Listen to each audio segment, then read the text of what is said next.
رمضان کورس کې زمونږ چې کوم دی روزانه د رمضان متعلق خبري وي پدې کې مونږه مختلف خبري کړې دي هغه کې د ماشومان باندې بروجه څنګه ساتو مونږه به دا خبري کړې دي دویم به دا خبره بیان کړې و د خزو روجي بسنګ وي د خزو چې ماهواري کوم بیماری راځي اور دغه شانتي یو خزه حامل ده دغه په ګډه باندې ماشوم دی دا بروجه څنګه ساتي اور یو خزه داسې ده چې دغه په غیږ کې د پيو ماشوم دی دا بروجه څنګه ساتي بیا به کې مونږه د روجماتي مسائل بیان کړو او د پښمنی مسائل هم پکې بیان کړو دا ټول مونږ چې کوم دی روزانه سنا سپدې کې خبرې کو الله دې په اول ما ته بیا تاسو ټول ته د عمل کولو توفیق را نصیب کړي نمبر 1 مسله دا ده پر رمضان کې یو سړی ګلوکوز ولګولو ډریپ ولګولو یا یو بنده چې کوم دی انجکشن ولګولو دې سره روزه نه ماتيږي دویمه مسله دا ده یو بنده داسې دی دا د سترګو بیمار دی پسترګو کې ډراپس اچي دوی اچي نو لہذا پسترګو کې دوی اچول سره هم روزه د نه ماتيږي یو بنده داسې دی دا د روزي په حالت کې د دانه ماتشوله یا د هغه زخم دی هغه زخم نه وینه روانه شوله نو لہذا په دې ټولو صورتونو کې روزه د نه ماتيږي یو بنده داسې دی دنه بالکل چې کوم دی روزه هي رشوي ده او دې چې کوم دی فرشته ودرېدلو او وبس کې یا چې کوم دی کور کې ودرېدلو خوراکي شروع کړو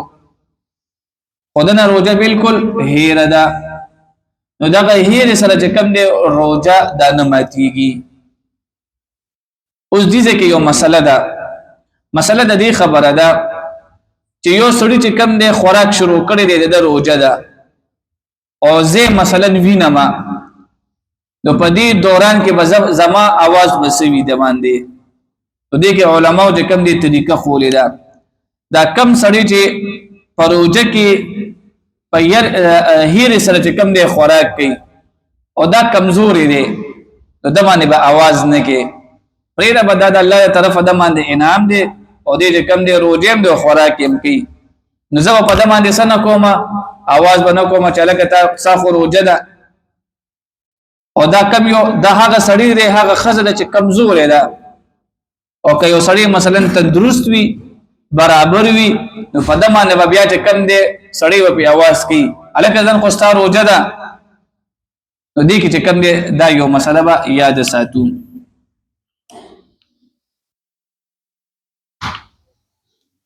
یو مسله چې کم دی د غوګونو ده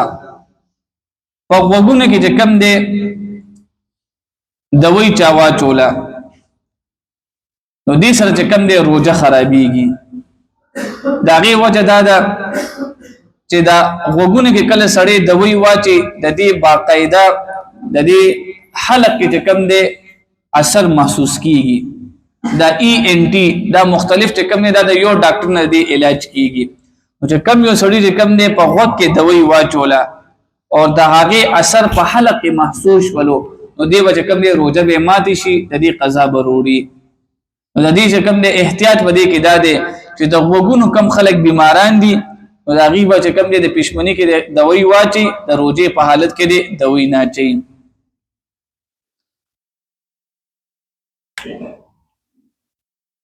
یو بنده داسې دی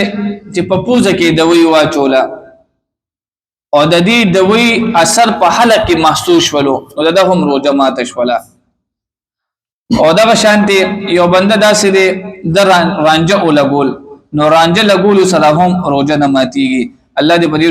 په دې ټولو مسائل باندې موږ ته د عمل کولو توفیق را نصیب کړي